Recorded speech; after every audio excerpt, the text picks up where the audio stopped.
is JJ Solomon. This Corey Bradshaw, Mr. RTBA, Mr. These boys can't touch me on my worst day.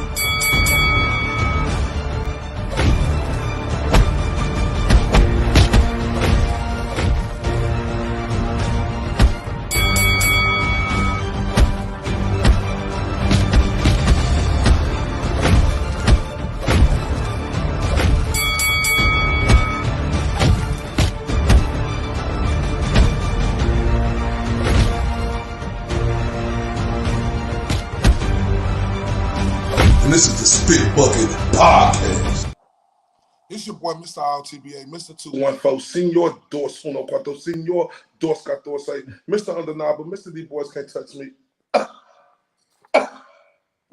On my worst day, I'm right here with my partner in crime, my brother from another, Mr. JJ Solomon. What's popping, my guy? What's popping, bro? It's a special Sunday afternoon episode of the Spit Bucket Podcast because we're kicking off Fight Week.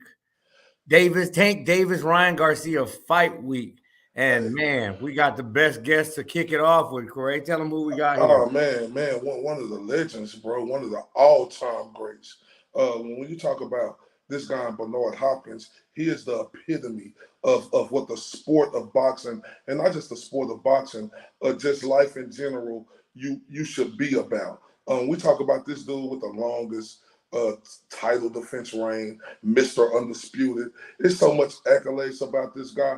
And also, one thing people don't mention about this guy, not only did he win Fighter of the Year, but he also won Manager of the Year in the same year. When I tell you it's an honor and a pleasure and a big dog salute to welcome the alien, the executioner, the biggest instigator in boxing, Mr. Bernard Hopkins. What's up, brother? Popping, my guy. What's up, y'all? It's instigation time, baby. Yes, sir. Yes, sir. We appreciate you joining us again, Mr. Hopkins. Absolutely. Just one second. I didn't miss the bucket. You never miss it. It was a good one, but I didn't miss it. Hey, Bernard. Let's dive into it. We coming up on the biggest fight since Mayweather versus Pacquiao.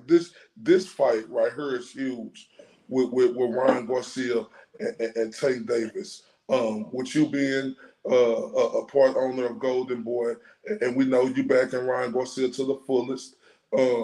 Tell me about this fight week and the build up to this fight. Well, both fighters been confident of what they believe they're gonna do, and they letting everyone know. I've seen the interviews. Of course, y'all seen the interviews. The public is viewing the in between the fights, the training camps, and it's a lot being said, but it's tapering off now. And I think that both fighters at this level, the super level of proving what you've been talking about and what got you here to this big super fight is now it's coming to fruition. Don't listen to none of them when they say they don't have butterflies. Even the greats would tell you that, but they have a way of navigating past that where it don't affect them mentally and physically. That's going to be in the days to come, which means hours to come, 48 hours, I'll say.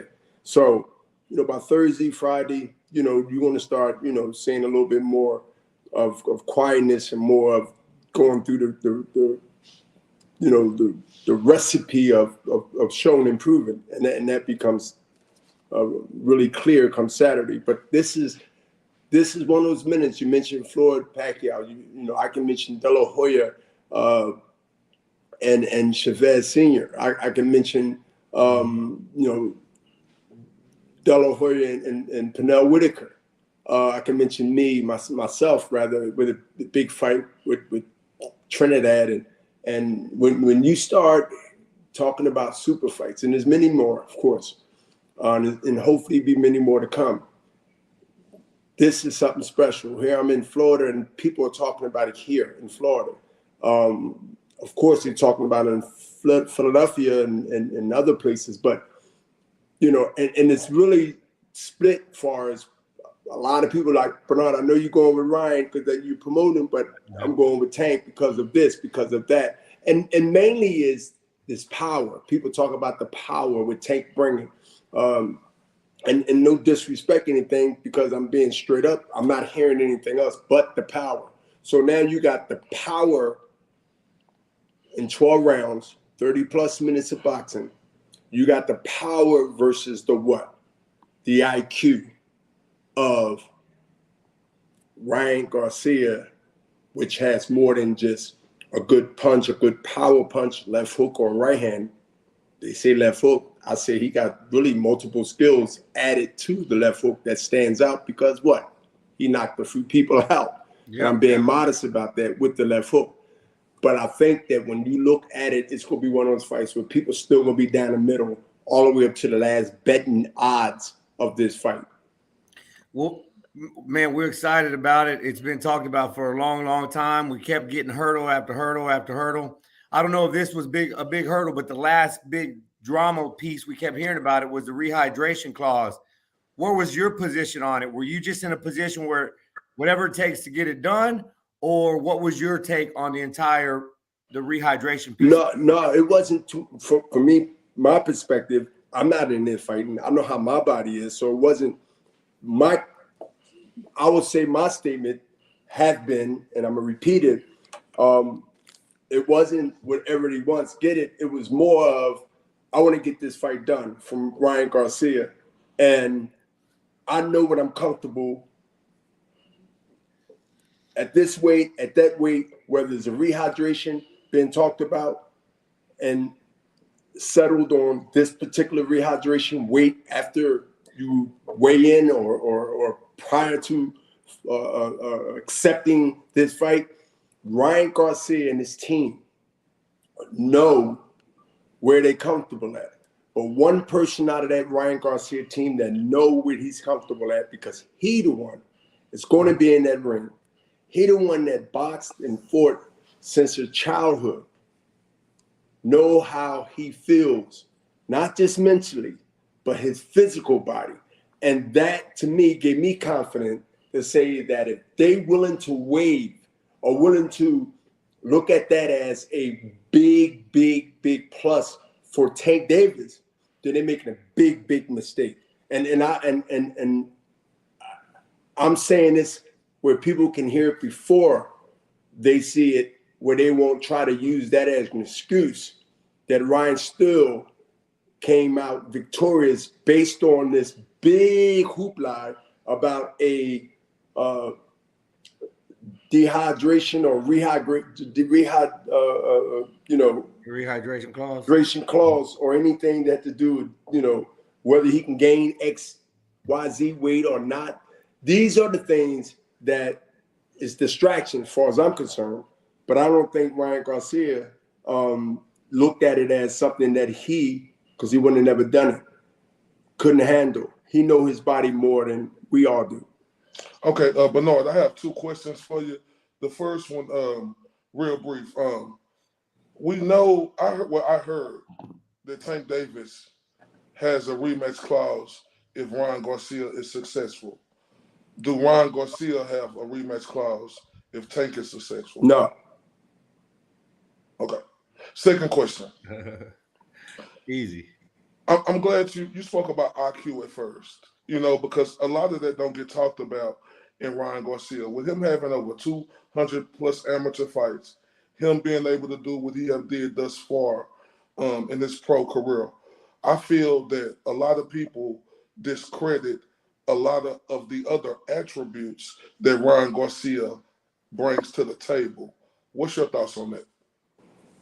Well, my thoughts is that they can keep believing that we have a one-trail pony and he don't know how to do anything else, or Ryan Garcia don't know how to do anything else. But let me tell you something, like, I think anybody that have any knowledge of the sweet science of boxing, they will understand right away that Ryan Garcia, just by his whole persona, just the way he operates, and this ain't no hype or promoting, you have to have a clear, non-biased view of what you're looking at and study what you're looking at. You ain't got to be an expert, and see that you see raw talent there that, you know, come around every now and then in generation of boxing. Do you see that talent in Tank Davis? Absolutely. So when those two collide, it's who won it the most. Sometimes it ain't even about the talent. It's about who won it the most. And that's going to play out like it played out in many fights. It's going to play out in this one also. Marvin Hagler and Tommy Hearns, the greatest 3 rounds in boxing, because it only went 3 rounds. Marvin Hagler got hurt in that fight.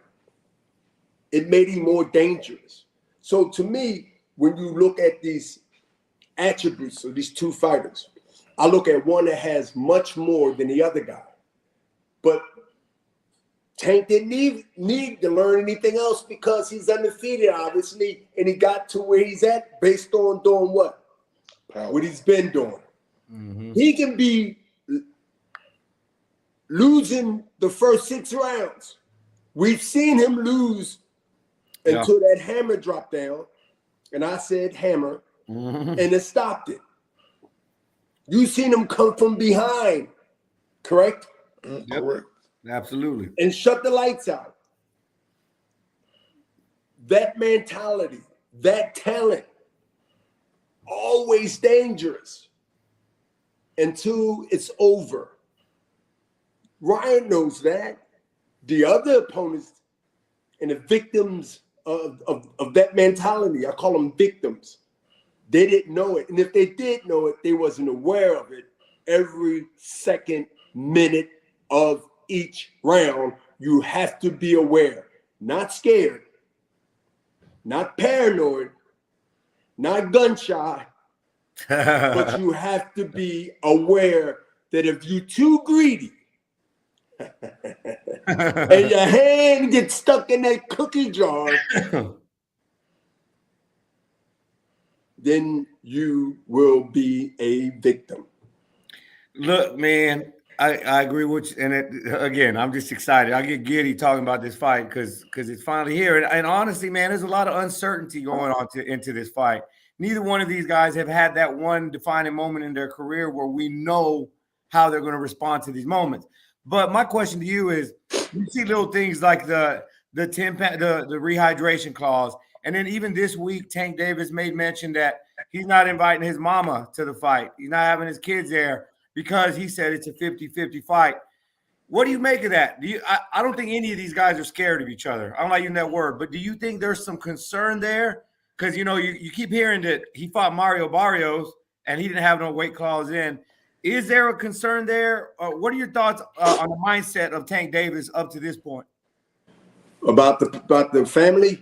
The family, the rehydration clause, and he didn't make Mario. I mean, we didn't hear anything about Mario. I got what you said. Well, it's 2 or 3 things you said in there, right? I don't know why, other than him not wanting them there, which is it's a good question to ask someone based on, I believe they was there every other fight, right? At least every other fight that matters, correct? Mama's always been there. And of course, that's correct. Again, I'm respectful of anybody's family. But for this one, there should be no question why they won't be there for this one. I mean, this is the one. This is the one. And I mean, how do you look at that? How do you comment on that? Yeah. Because I can't even I don't think it's a negative thing. I don't think is for me. I would want any of my siblings or anybody that support me and have been supporting me from day one, especially somebody that that came out. Of course, I would want them there, but it could be other reasons, man. It could be the reasons on the end. I mean, let's think about it. It could be reasons on a lot of ends, but that don't mean that they don't have a big screen TV somewhere. or hold up. Or somewhere watching close by in Las Vegas.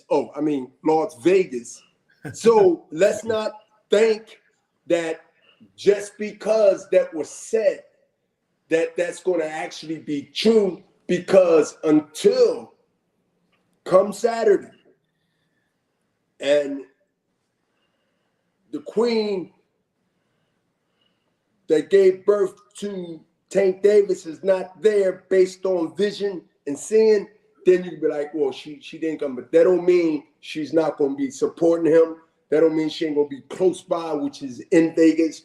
I believe it's Tank choice. I don't know for sure. I believe it's the family choice. And I say it doesn't matter physically, doesn't matter outside of what they got to do in the ring, because everybody that shows up,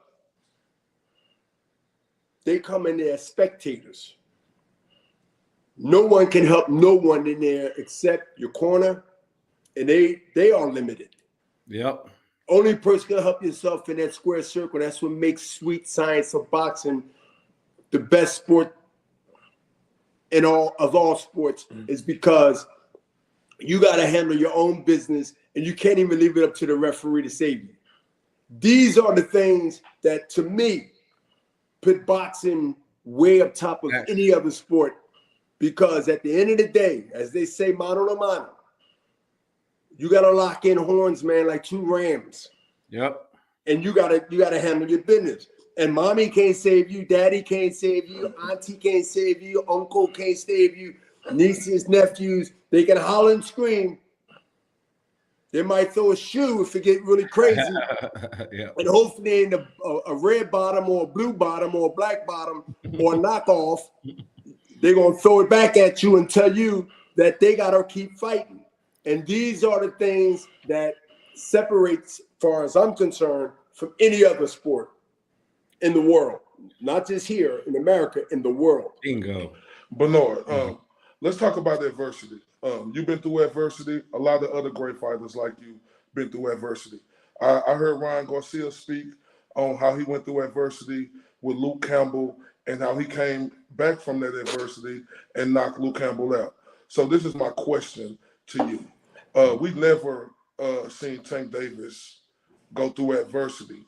And Ryan spoke on how, Tank, when I hit you and I hurt you, how are you going to react to that adversity? So with us not seeing Tank go through any adversity, if he go through adversity, what do you think that moment will be like, as Ryan spoke on it?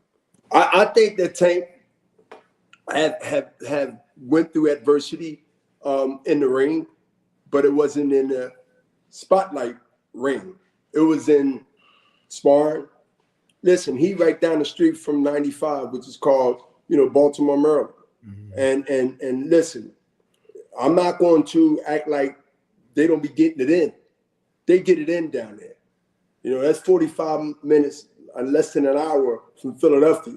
So the connection as far as the good work, which is sparring, and the IQ of the knowledge that come up and down the quote-unquote tri-state. Let me tell you something. I believe that he can handle what comes his way. He just been so dominant, even when he got hit. Because I don't think, and listen, I know, take the word think out. Tank doesn't have the greatest defense. He's more offense than a defense guy. But he gets to the point as rounds go on, he walks you down and steamroll you. Why do you think they call him Tank? Because he ain't gonna roll you over real fast. Gotta get warmed up. You had an old car, you gotta let the car kind of like sit for a minute. They say let the juices get the flowing through the system. You understand? Go through a process. Tank has to go through a process. You didn't ask, but I gotta say, Ken Ryan, and we'll see, Ken Ryan offset those processes where he has to either start faster than he ever did, Tank that is, or he has to be in a dilemma where it's like, hold up, I got to figure this out for the first time at this level right now. I want to see that IQ I mentioned a half hour ago kick in. See, a fan they should know about this stuff that I'm talking about because they don't know the experience. Because I am biased, because I understand that I've been there, done it, and that's going to be the key points that I see. That's going to be a box that's not checked off yet until he either accomplishes it or he fails with it. And so, to me, can he handle those things, even though we haven't seen it on a worldwide stage in his 20-plus wins? No. He haven't had that adversity. I believe he will have it Saturday. And that will be a question that is going to be answered in the moment. That's some scary shit. Because if he don't handle it like most expect him to handle it, then we'll be like, oh, we found the crack in the armor. We found the window. And that's when the game is changed. And you can't run and take your bets back. You can't run and try. No, one thing for sure. Once that hour shuts down and the gate shut up, you can't run back and run the third or fourth, fifth round and start looking at it. And again, these are early rounds. They're not even I'm just saying third or fourth. When you see something unusual, and you can't really look at it for the first 5 rounds. Just look at the first 5 rounds. That Tank ain't gonna start off fast. I guarantee you, even if he see this interview or anybody else, which I believe they are listening, he's not going to be able to start fast and finish the way he's been finishing fast. He has to start the way he had to start because of what? Because not his condition, is because he has to work to get down to the weight that he bowed Ryan Garcia to be locked into that rehydration and all that. So he know that he got to cruise for a reason. With the guys, then this ain't the giving up game. So let me educate everybody that's watching this. And I'm not talking about the 2 guys that is on the Zoom call. Let me educate the people that's going to see this live. When a guy has talent and he's been known to show it later, you get him earlier. You get him before he load his gun. And you make him pick his feet up. You make him be active early. Why? Because if you got a good defense and you worked on the things of keeping your head out of the hole like a golf ball, and you take him into a fast pace early, and you see if that Tank try to speed up where a Tank ain't running, it ain't gonna speed up like a Porsche. So you force that Tank to be quick early. You force him to step on that down like it's the 8th, 9th, 10th, and 11th round, like or even the 8th, or the 9th or the 10th. You make him step that game up early like he normally do in the rounds they call championship rounds. So you start those things early. You let him shoot his load. You let him, and he got, and whether he hit us or not, he got to understand he's not going to let you sit there and win the first 6, 7 rounds, knowing that you can go ahead and bluff and tuck and win the close rounds. Yeah. And then it becomes a situation. Tank automatically believe he needs a knockout in this fight. And with that being said, and talking some X's and O's, man, I was on Twitter yesterday talking about tendencies and weaknesses, and we've seen that Ryan has a tendency of leaving that chin out. That's the one thing that scares me in this fight about Ryan. So and that's not a secret. Anybody who watches the sport and loves it can watch it. From your perspective, from Oscar's perspective, do y'all go and tap him on the shoulder for a big fight like this and say, hey, let's work on that this camp? Or do you guys just let them work on what they're doing? I guess I'm asking you. I know I got what you're saying clear. Yeah. I'm gonna speak for me. Oscar can speak for himself. And I'm pretty sure he said it in his own way, that what I've said, you gotta always keep that here. And It's a habit all the way from the amateurs. Our habits, hard to break. That's exactly right. It's a yes to that without a no.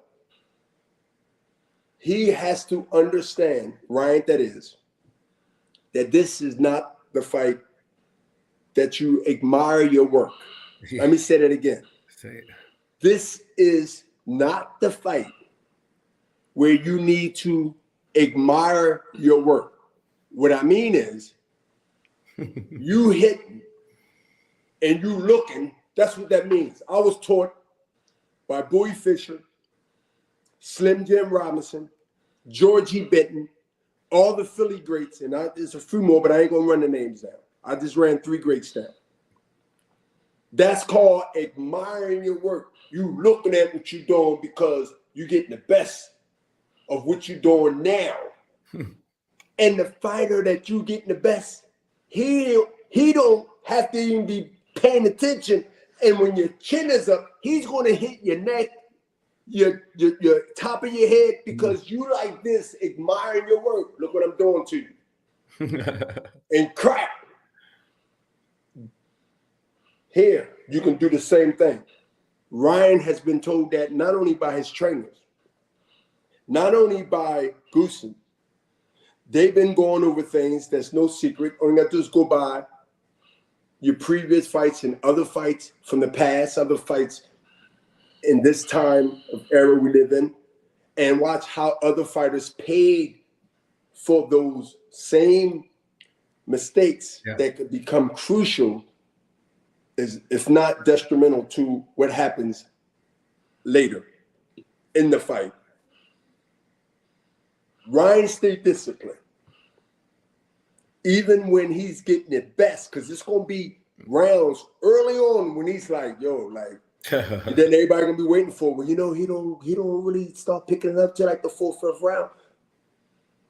You got to keep that same energy when things are great, when you're out punching them, out speeding them, and literally making him miss with 1 or 2, 3 wild punches, just trying to get his rhythm, just trying to touch your body, because he's going for the body. That's what he got to get warmed up. He got to hit the body and get warmed up, and then he figure he can move upstairs.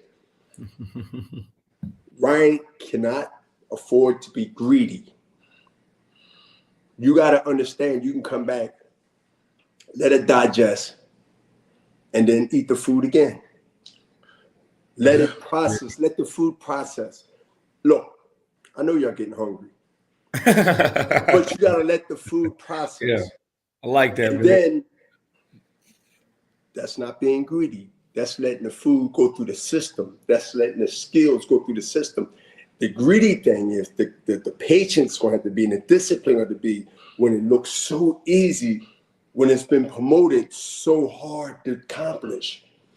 Because Tank is not a difficult person to hit. He wants you to get comfortable. He wants you to get relaxed. Look at the Rolly fight. He wants you to become greedy. He wants you to become to the point where you're like, this ain't all that.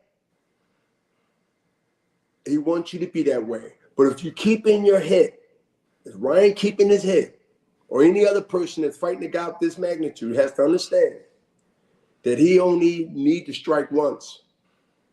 And you need to go through the patience of round by round by round by round until he's out, or you so far ahead on the scorecards where he has to be out of character and every punch he's throwing is a knockout punch. That's when you know you got him. And that's when the game is real dangerous still, but that's when you know it's a game changer, and the strategy and the mental that I got to get you now, and I'm reckless doing it. Now you just let him knock himself out. Now, how do you let him knock himself out? How do you let him knock himself out? He run into stuff that he don't care because he know he got to get to you by any means necessary. Without a conscience, that's when you let him knock himself out. Obviously, you be contributing to that physically, but let him do it to the point where he's reckless and he's taking stupid chances. because they're two different type of chances. And that's exactly what I was gonna say. You know, it's a cliche to that with me. This is me making a statement. It's a cliche when people say Ryan Garcia keep his chin out there. Well, Tank do too, because we see him get hit a lot, and he ain't went up against nobody with the ferocious power as Ryan Garcia. But I gotta correct you. Tank doesn't keep his head up. He just don't move it. Yeah. See, it's a difference. Tank doesn't keep his head up. Ryan is tall. Ryan fights tall, but he's not going to fight tall this fight. See, anybody don't know what fighting tall is? Yeah. Everybody said, Bernard, what the hell he's talking about? Ryan is a little taller than Tank. He's got to fight tall. Do he bend his knees to get him size? No, he'd be a fool if you do that.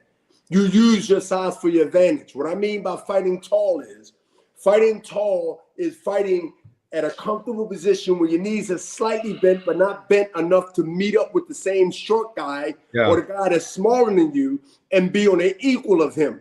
The reason you're tall because you're blessed. So you got to let him see that mass. You got to let him see that dominance. You got to let him reach up to you. If you ask me, Bernard, would you rather have a person reach up to you and fight you or a person that's on the same level of height to fight you? I'd rather have a person that reach up than be on the same level of size, height rather, and be on the same size. You know what I mean? But you still got to figure it out whether it is and whether that's the case or not. In this case, use what you have, Ryan and Tank, to your best advantage. Tank Davis doesn't box, do he? Tank doesn't box. Tank comes to you. I'm not saying he can't box, but I say Tank comes to you. He wears you out. He's fundamental sound. He's sound and he's methodical. He will break you down systematically. This fight here, he goes to the body. He goes to the body early, trying to I can't wait. Tries to bring Ryan down to his level. You beat the body, the hands go down. So you got to have Ryan Garcia comes down to his level. How do you do that? He's going to try to break him down. Great analysis. That's why you is who you is. But this was my question for you. Ryan Garcia not getting the first shake. We're getting a rematch, which he signed up for. But my thing is, we done seen fighters sign up for a fight and have a rehydration clause or make weight and just say, forget that rehydration clause. I know it's all about being professional, Bernard. But if you're Ryan Garcia, do you think, hey, I'm going to come into this fight and be at my healthiest and just take that lick because I believe I'm really going to be that guy, beat that guy? I think it's confidence, but I also think it's you knowing yourself and your skills. And I think that when you want this fight and you wanted this fight now, Ryan Garcia want this fight and didn't want this fight to become a soap opera conversation that goes on for years and years and years and never happened. Unfortunately, some great fights that we all can talk about that never happened. Everybody, and even the fans, got a list of fights that they wished would have happened in their time. And I know y'all have that list too. You and James Toney? Correct. and that's a fight, that I can't even guarantee you if I'd have been functional enough now to have an interview with you based on the trauma and the physical that they would have took out of me and him, win or lose. Those type fights was the fights that actually, I don't care if you win or lose the fight, it takes something out of you. The Ali and Frazier, man, come on. Because I know how I'm coming in there, and I know how James Toney coming in there.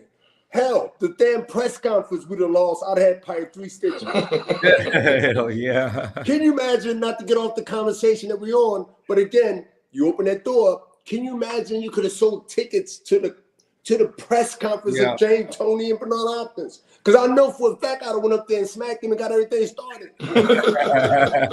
Can you imagine coming in and smacking James Toney on top of his head and James Toney ain't going to do nothing to you?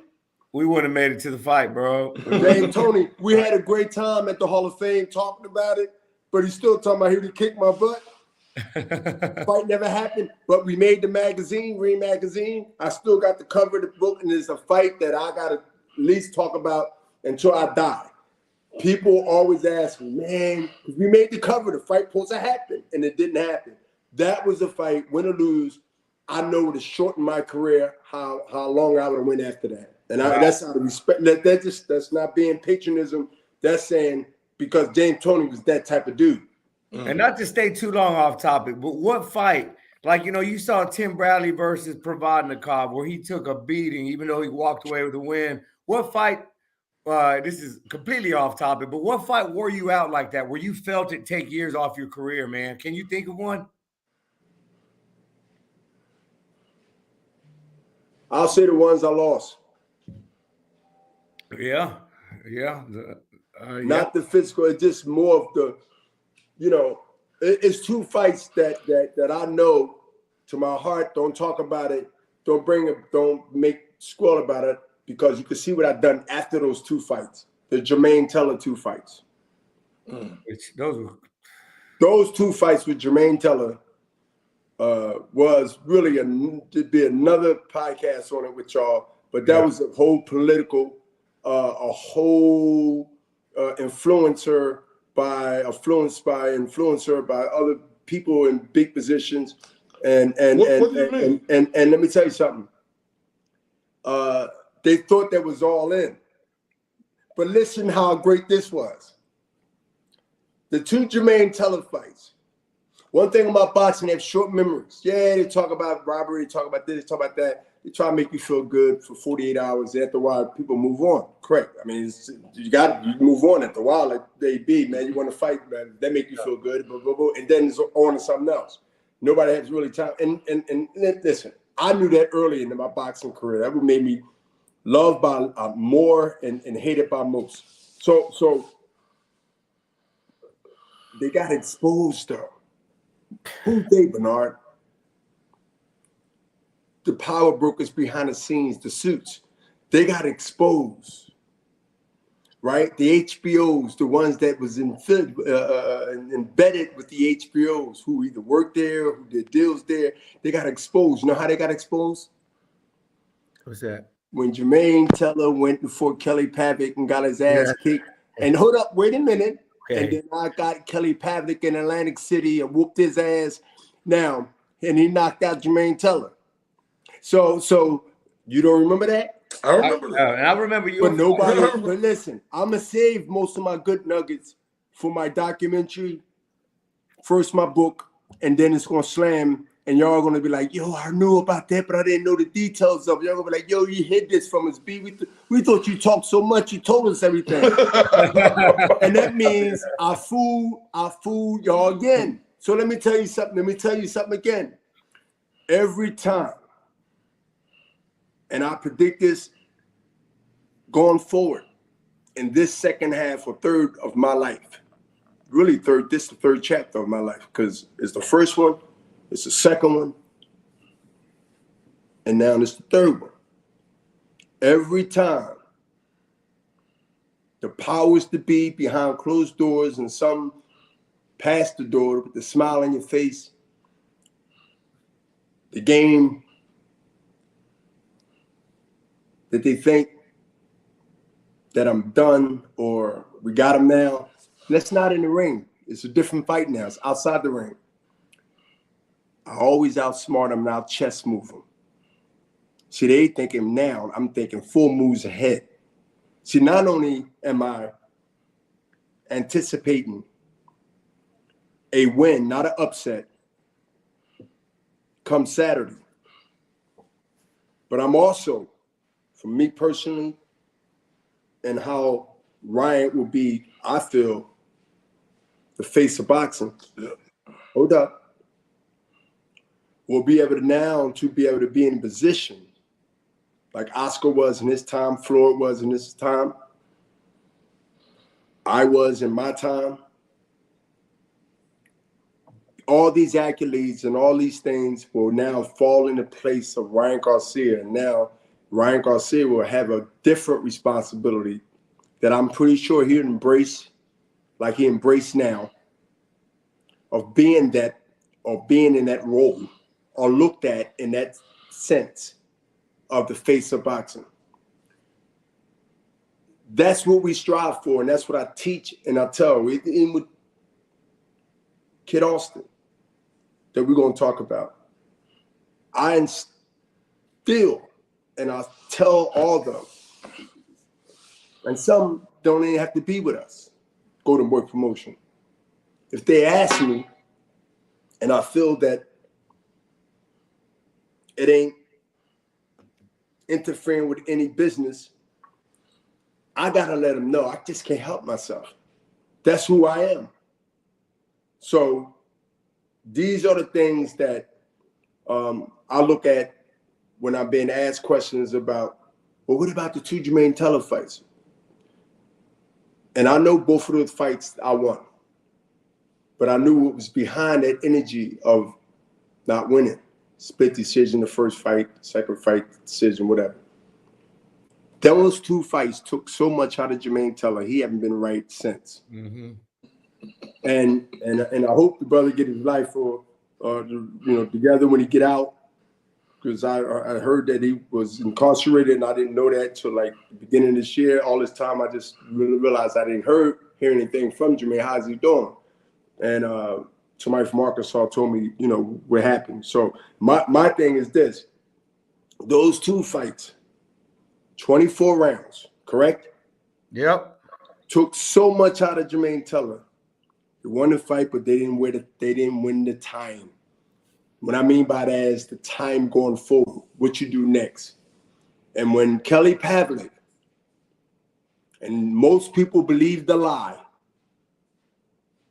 because the hatred of me so much, and I use the word hate, and that's a strong word, and I don't back from that. I stand on it. They get him out of the way as any means necessary. Whether it's sloppy, and it was, I still got him at the end. I've been beating him so much. And to come out of this game and still can articulate and talk and handle my business and know what everything going around, even behind me, even on the side of me, even though that every now and then you got to always replenish yourself, like in your mind, and be like, in this business, everybody's lying, cheating motherfuckers until they prove to you otherwise. Yeah. Because that protects yourself. Hold up. If anybody know me, they know I go by that rule. Because to me, I'm not expecting anything from you. I'm expecting you to show me. And that don't necessarily have to be now.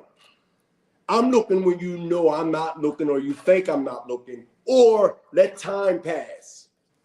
So when time passes, comfortability sets in, relaxation steps in, small talk steps in, and all of a sudden you get a little bit sloppy.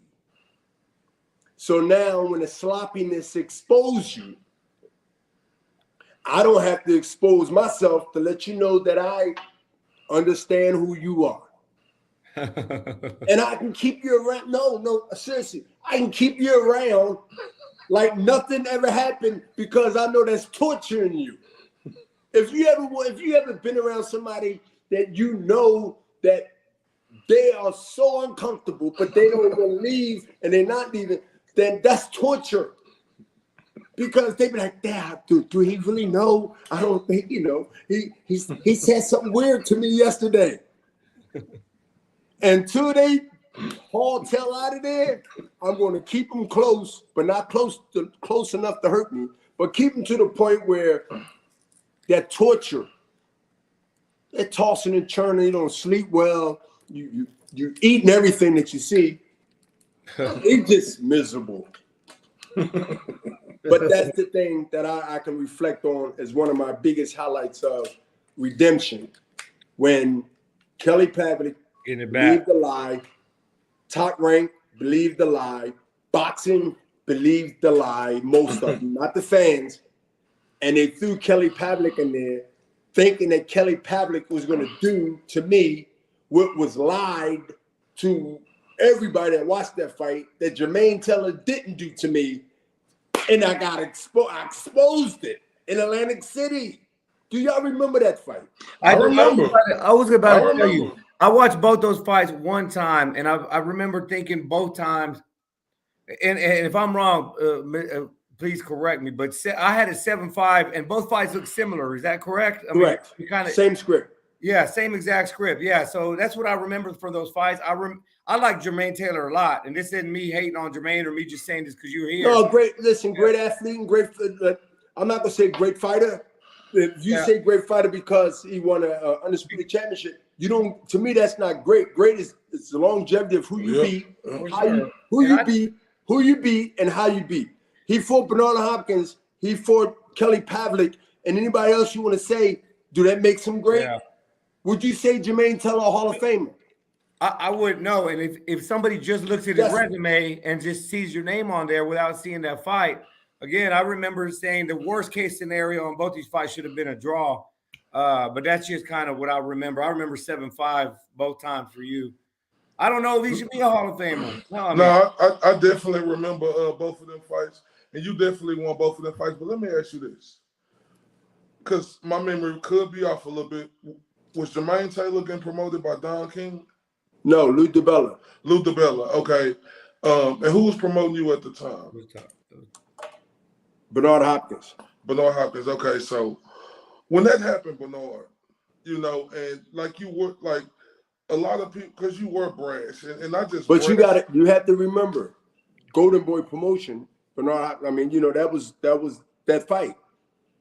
I was with Golden Boy, well, no, hold up. I wasn't with Golden Boy then. I was fighting, I believe the first fight I was. You got to look at it. I believe one of those fights was with Golden Boy, but I believe the first fight was promoted through Lou DiBella.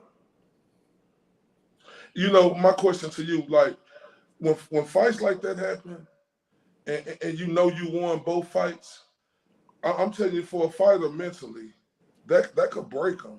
I done seen it happen to fighters. Like, this is why I give Anthony Joshua a lot of credit, right? You know, his loss against Andy Ruiz, it could have broken him. Yeah. He came back and beat Andy Ruiz. Yes. I mean, his 2 losses, and he lost both of them clearly. No debating against Alexander Usyk. That could have mentally broken. People don't give his fight against Jermaine Franklin because that was a tough opponent. Anthony Joshua came back in there and handled his business, but losing 2 fights like that and knowing that you know you won them fights, that could have mentally broke you, Bernard, like seriously being undisputed. Like, tell me the days after that fight emotionally, what you were going through. Yeah, those days wasn't easy because not only was those fights, I believe, taken from me, but I looked at it as this is how they want to bury me. Because let's look at it again. You know, where I'm always going to be a threat with the belt, without a belt, undisputed, not undisputed. I'm always be a threat. Who going to give me a shot right away to put me back in the quote unquote conversations of a fight to get me back where I was at? Jermaine Taylor fought Kelly Pavlik. I don't know if I didn't have that moment to understand he was trying to move past me after that Jermaine Taylor fight.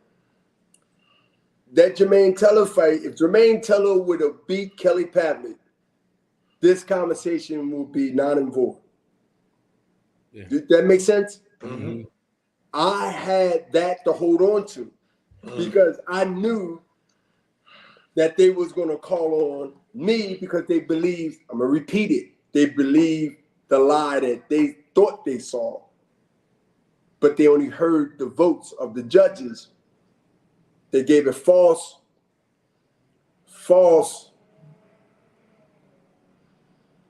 strategy or false type of, I guess, narrative, encouragement or false type of smoke and mirrors. Yeah. That this is what happened, and let's move on real quickly before people start talking about it, having interviews about it, and these things got pushed under the rug real quick until they said, I want to put Bernard Hopkins to bed. Let's feed him to Kelly Pavlik. And HBO loved the fight. They see what Kelly Pavlik did to Jermaine Teller, and even they was kind of, I guess, influenced by the bullshit, and they paid me a lot of money for it. And plus, let's be honest, Kelly Pavlik was a white guy. And you know, he was a white guy, and in boxing and in this sport, white America sells, especially coming off that victory against Jermaine Taylor. But you also got to understand too. I'm glad you said that. Now, Kelly Pavlik, and then you got to look at the whole thing. We need this guy to knock him out. The complexion fits the connection. It fits the whole scheme. Now, this guy can go ahead and get him out because we've seen Jermaine Teller. We know what Jermaine Teller didn't do. We know what the politics did. And we believe the lie. So we automatically fantasizing and hoping they can come true by having Kelly Pavlik now put him to sleep. But no, I know you. And guess what? And hold up. Now you gotta remember. When you look at this fight again, and I ask all the audience and everybody that's looking at this, you gotta push up the Kelly Pavlik Bernard Hopkins fight, or Bernard Hopkins and Kelly Pavlik, and you'll see me telling him in the corner, because I knew it would happen. Don't let this fight destroy you. Yeah. Because you're a fighter. They fed you lies about my skills declining. You just got a lesson and an ass whooping at the same time. When I'm saying, if you look at this fight seriously, call me up later and say, B, we just checked. You was over there, you went over the corner, you was talking to him for like 4 or 5 minutes. They had to pull me away, and I'm telling him, don't let, and guess what that fight did? That fight took him to alcohol. That fight took him to, depending on, and again, I'm not knocking anybody's struggle or anything. I heard he's doing good. He got some kind of podcast or some kind of boxing. For sure. But listen, he'll tell you, Kelly Pavlik will tell you, I've seen him one time since we fought at an event. And he went straight to drinking because the handlers lied to him. The managers lied to him. The trainers lied to him. Everybody lied. And I'm saying it. They know what they lied to him about? Is you that I was done. Yeah. That you see what Jermaine Teller did. They didn't tell him the truth. And he wasn't intelligent enough either to see, like, wait a minute, I don't think Jermaine really beat him. He never questioned it. Most of us don't. I was just a strange guy in a different world that ain't used to being asked questions, but I did. And when you do that, they know that you are conscious. So how can we discredit this? It reminds me of Malcolm X coming up in his era. It reminds me of people of common sense and enough gil, enough heart, enough mindset, enough education, enough knowing what they're talking about becomes a major threat. And that can cover sports and everything. And so to discredit me was the first agenda. To beat me was the bonus. I mean, really beat me was the bonus. That was the bonus. We got him out now. Because no more interviews. Nobody wants to talk to a loser. Yeah. If they do, they want to say, well, what happened, Bernard, and this and that, what happened? So you got to remember, I can't take all the credit. I don't believe in the spirit. I believe in Allah. I believe that's bigger than that. I believe that I am protected from a lot of entities here on earth, and also in what I believe in my faith. So those things together, in my work ethics, and not laying in the bed or on the couch with a remote control saying, I'm going to ask for this and this is going to happen. No, I went out and put the work. My deal with not just the universe. My deal is I put the work in. I'm going to put the work in, whether it's physical, whether it's business, I put the work in, and whenever I can't control, I ask Allah, I ask Subhanahu Allah, I ask Allah to protect me from those who plot against me every day. Every day, that's my the prayer Fajr, the first prayer that starts the 5 prayers a day. You must understand that they will never beat me and discourage me. They would never have me feel I'm defeated, even if it's a business loss, a physical sport loss, or anything that they feel that they can say, we got him. Nah.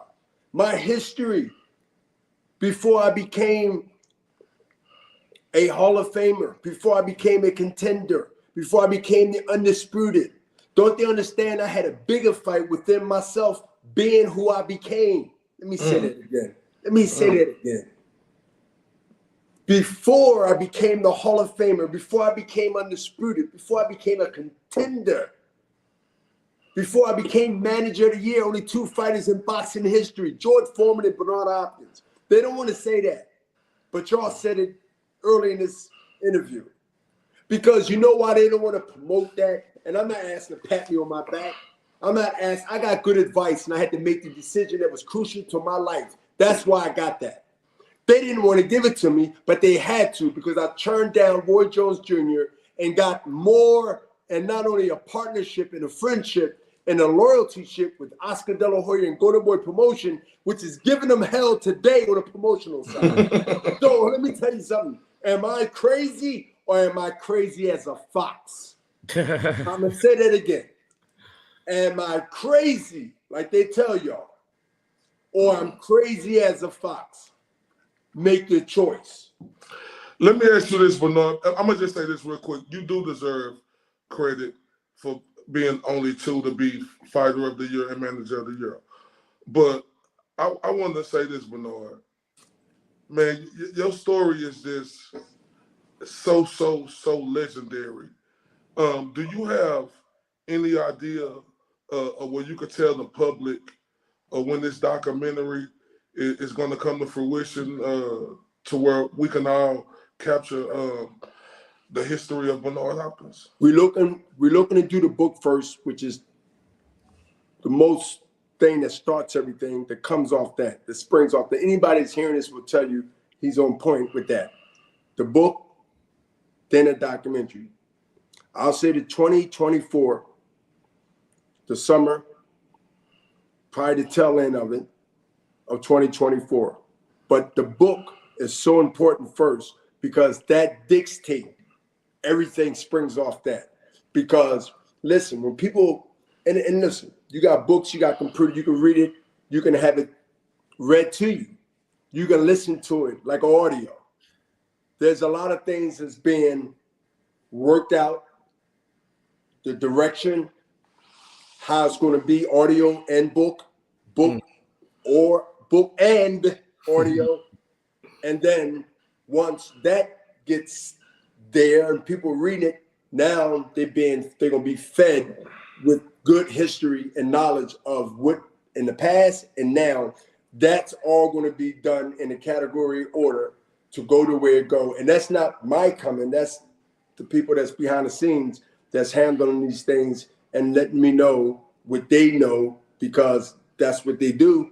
And it makes sense to me. Let's do the book and everything springboard off of that. That's good stuff, man. We're looking forward to it. Hey, how are you on time? We had a few things we wanted to hit before we let you go. You good? All right, we'll take a quick commercial break. We'll come back, touch on a few more things before we let you on your way. We all have battles. We fight. We train. We work. We persevere. And we celebrate.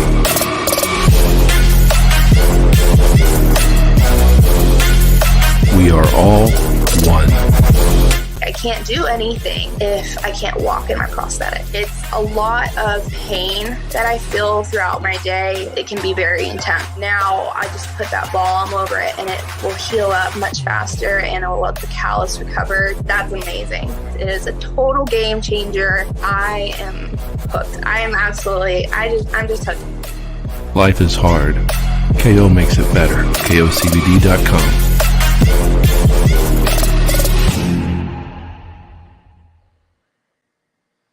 KOCBD.com. Use the discount code TSB10. Pain relief, recovery, anxiety, sleep. These guys are the best in the business. We appreciate our homies over at KO Therapeutics. Let me say this real quick, Jay, because I wanted to get this question in, but when Bernard started talking about, just the history of, everything, I got to get this in because you brought up, you hit some nuggets, and I got this nugget for you. I know against Felix Trinidad, right? That was your crowning moment, in my opinion. I can't speak for you. I'm saying in my opinion. I felt that was the fight that you had more to prove, in my opinion. With you giving us your assessment of everything that went on with you and Jermaine Taylor, and then you having to fight Kelly Pavlik. I want to ask you this, Bernard. Were you more, because I know you're smart, first off, because you wouldn't be Hall of Fame if you wasn't. But were you more angry going into that Kelly Pavlik fight than you were going into the Felix Trinidad fight? I was more angry going into the Tito fight. Why? Yeah. Because the disrespect that I was receiving, being the lead champion, my belts was on the line before Graham Joppy lost his, Keith Foam lost his, and of course I had the IBF. And I felt that the title defenses that I had compared to everyone else in this tournament, I wasn't being respected through press conferences from New York City to Philadelphia to Miami, and of course, Puerto Rico. And let's understand that I've been in Puerto Rico multiple times. I'm here talking to y'all. They love me. They came out, the villages, people were talking, they respecting, they reminded me, the older ones, the younger ones, is understanding what the history is. And they received me very well, and I received them. I even went to 2 prisons there. And I always used to thank Paco, the president of the WBO, who took me through these places, neighborhoods and towns of San Juan, Puerto Rico. But let me tell you about the disrespect. So I told Kerry Davis, and I told Mark Taffet, and I also told at that time to Lou DiBella. I feel like I'm being disrespected. Matter of fact, I know I'm being disrespected. But why? Trinidad is Trinidad, undefeated, of course, whatever. Just got past Oscar De La Hoya on a decision.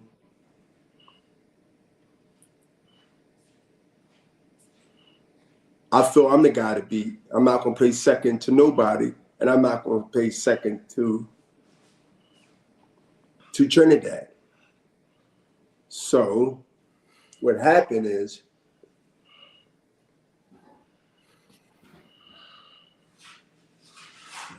they did it the opposite way of what I was concerned about from day one, because I knew that they're going to want me mentally to play second or third and think I was going to ride with that from different cities and not say nothing. So I set the stage early and put the flag down in New York City. Yeah. And they tried to keep it a little quiet a little bit, and then it came back up after an agreement was broken. And that agreement was that once that happened in New York, They asked me to apologize. I declined. If y'all want to go, we still can go. Even if some of my guys don't want to go, they don't have to. And there was 2 of them that didn't want to go. And I gave them a choice, but I wasn't going to apologize. We can leave Philadelphia and go right to Florida. We was leaving New York, and then we can go to San Juan from Florida. So I held my ground. They said, okay. We went to San Juan. Hostility all over the place, like it expected. And all hell broke out at the Roberto Coliseum. Yeah. Because of what? Because of what? You. Tito, let me finish, but Tito and I had an agreement based on they got us together in Philly. Don't instigate it again. Nobody mentioned it. Tito went by the script, didn't mention it in Philly, didn't mention it in Miami, but he mentioned it at the Roberto Coliseum. So that was a chance for me to be like, oh, be a good boy, sit on my hands, like the teachers used to say, sit on your hands in school. That's what they told me all the time.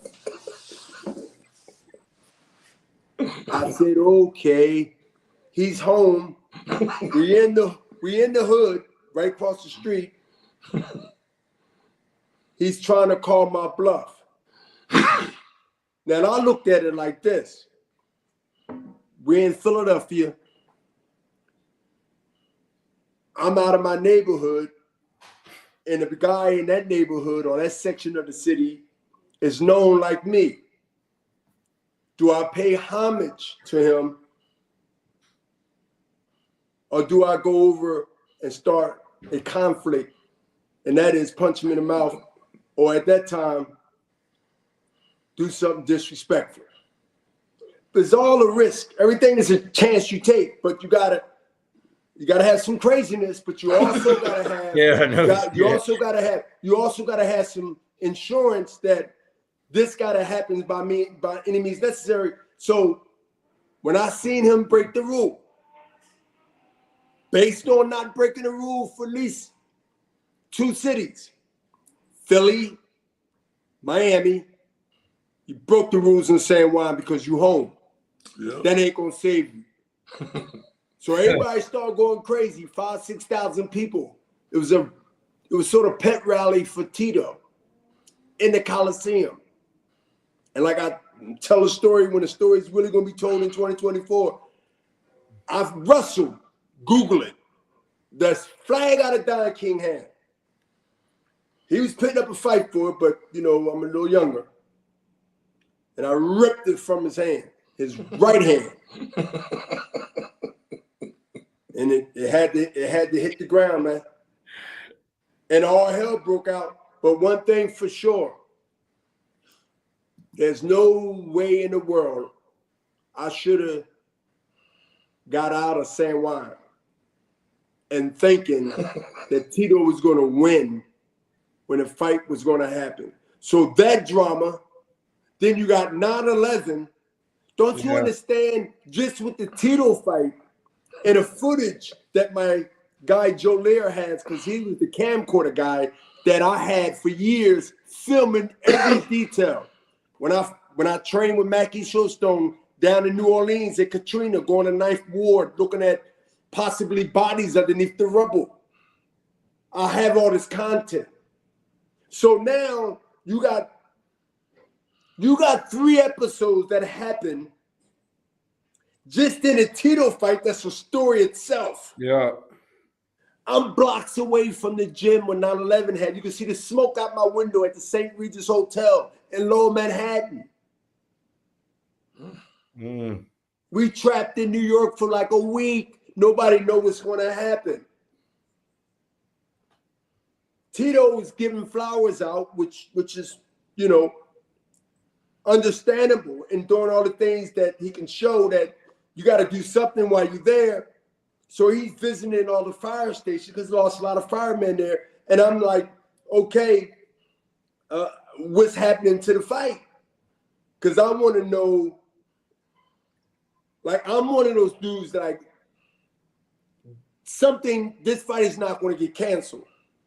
So who's going to let they quote unquote guard down and get in the relaxed mode mentally, physically, and anything else that motivates you to stay up? And I stayed up. So I said, hold up. I said, hold up, brother Nazim. Lord bless his soul and his deeds. Yeah, rest in peace. I said, Nazim, and he said this. Google Nazim up, and he got this interview because we have it now already. Nazim said in an interview, you know what this joker, this how Nazim talk. You've been interviewed Nazim many times. He said, you know what this joker told us? Let's go to Harlem. They're not bombing Harlem. This is 2 days after 9/11. We don't know if the fight's going to happen or not. This is what Bernard said. This was at the interview when the fight was rescheduled. It was rescheduled and not canceled. But I had already got out of New York when they opened the bridges up. 9 days later, I'm in Philly training. We got back down because we took Don van. Don never knew we took his van. Bring the van down there. He cussing everybody out. So Kelly Swanson, who y'all everybody know, was working for me at the time. No, Kelly Swanson was working for Don King. Yeah, DK, yeah. Then I hired her after I beat the tournament. She became my publicist about 10 years. Seriously. So look, and she'll tell you this. So, because I'm going to need her to talk about her little role at that moment. You understand what I'm saying? While I mentioned Kelly Swanson, she already knows. She's already been, she's always been talked about and also aware of it. So listen. So Nazim said, this joker said, let's go to Harlem. They're not bombing Harlem. This is the mentality I had. Now, some was jumping on, oh, he ain't had no kid, he didn't care about. No, it ain't about that. This is that mindset that the spit bucket and everybody, we can disagree and we have to agree. This is the thing that nobody, and I will let nobody break. This mental runs everything. Without the mental, and Ryan can testimony to that also, and anybody else that understands, this is the strongest, but the most smallest muscle you can use is the brain and the mental and things that work up here in this machine.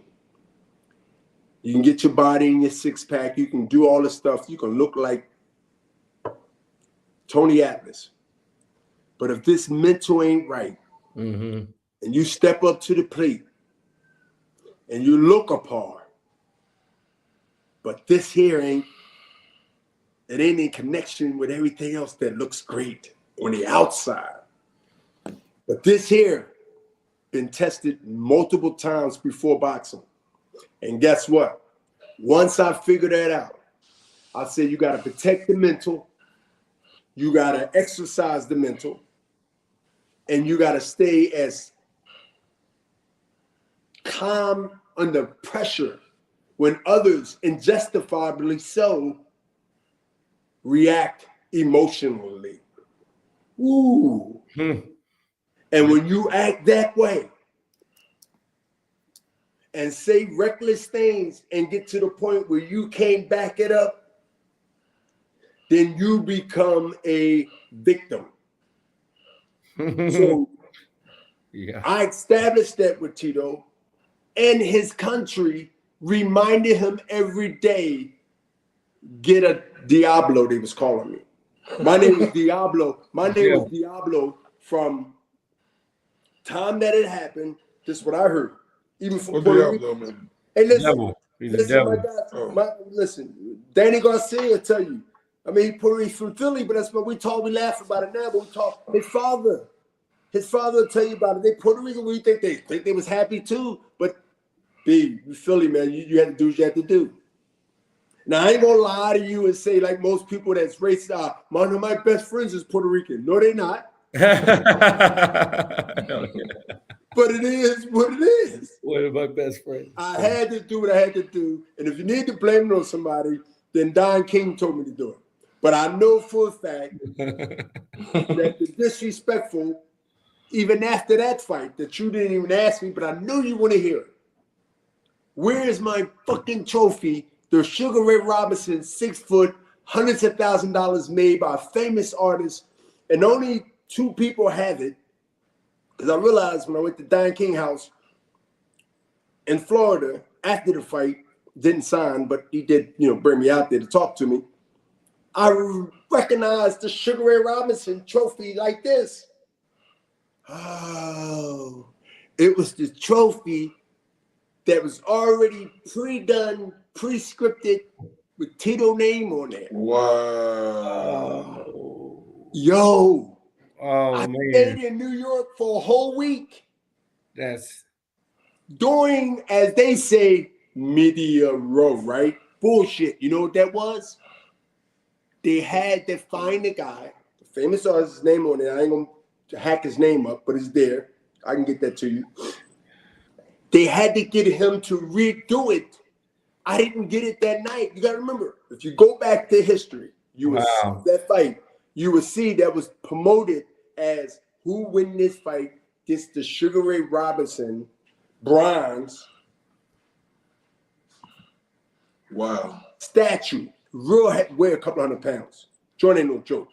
That big in the ring. Ray Robinson to the details of the eyes. Everything is cold. I got it in my office. So listen. So I spotted that. I said, yo, ain't that the trophy over there? Oh, no, come on, man. Hey. I said, yo, that's this. Then it's a week later. I'm in New York. They got me on the Kelly Regis show. They got me here. They got me here. They keeping me there until the trophy get done. They disrespected the champ so much. Wow. They already premeditated what's going to happen. And this is another episode of how B-Hop, the executioner, the alien, how the system got beat by one man with multiple help behind it. They can't see. And so these are the things that others can make up, but I got facts, I got audio, I got documentation, I got so much stuff that I kept. Why did you keep this, Mr. Hopkins? I said, because one day I knew, didn't know what day, that I'm going to be telling my story based on showing you and not speaking about it unless you ask me. Yep. That is someone that knew where he was going to wind up one day in spite of the bullshit and be able to tell it in a way that is unorthodox. What that is, I kept showing you. Now let's talk about it. So here I'm showing you stuff. And if you're a storyteller and you listening to a story from those who do that for a living, and now they got content and then they're asking you questions verbatim, and now you're explaining only what they're asking you, it makes it even more intriguing. It makes it even more exciting. It makes it even more a story of redemption and truth. And right now, I think people want to hear, not only hear, but they want to see, they want to be built up to now let you talk about it after the fact.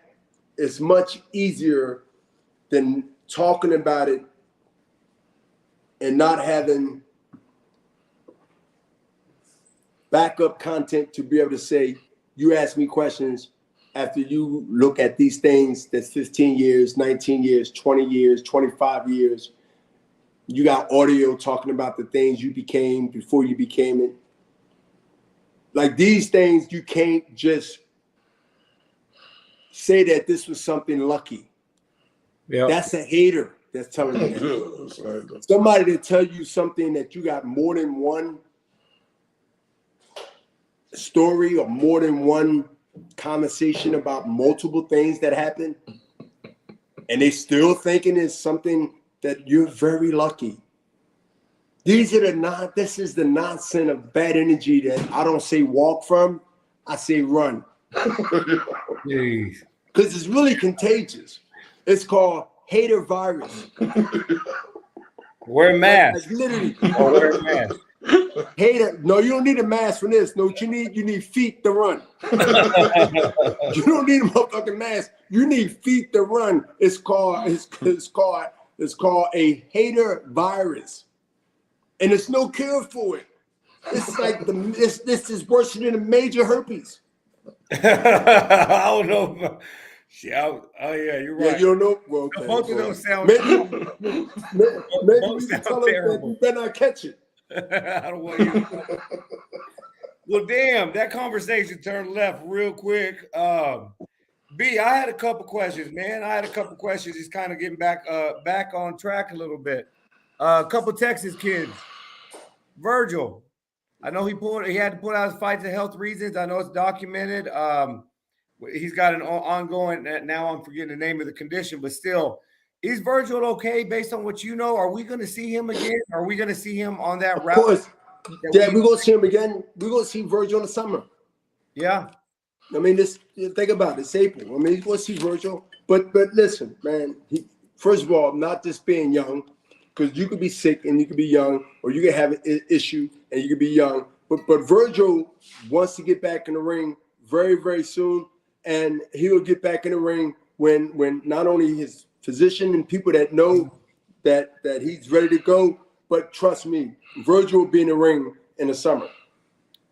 That's good. He's chopping at the bit, man. He's ready to go. He's ready to go. And look, these are the things that he's going to be able to tell his story. Sure. About delays that he have no control of, that he just got to happen. Because look, I'd rather have him 100% healthy than go in the ring not healthy and then say that he wasn't healthy. Yep. I'd rather have him go in the ring healthy than go in the ring and not healthy and then have to explain that he wasn't. I mean, to me, that's when I think you lose credibility. The second option is a credibility loss that you can't recover from. Yeah. Take the time, get it straight, and go in there with vengeance. You know what I mean? To know that you wanted to be in front of the fans as much as you could have. At least two fights ago. You know, we could have squeezed them in by now, but look, let's get past this and go ahead and steamroll them going into 2024. That's but you still have 2023. I just want to make sure that that's not, you know, sometimes you hear these conditions where they can linger for a long, long time. And just, you know, I hope we get to see him back at the peak that we know he can get to. Yeah. And then Corey, I don't know if were you gonna ask something? I heard you say Oh something. yeah. No. I do have a question. Well, before you do that, because I know we're gonna talk about him for a second. I want to bring up Blair Cobbs. Is he still Golden Boy? He right now, Blair Cobbs. We have an option on him, but right now is a discussion about whether we give him a release or not. But he's still obligated to us based on contract.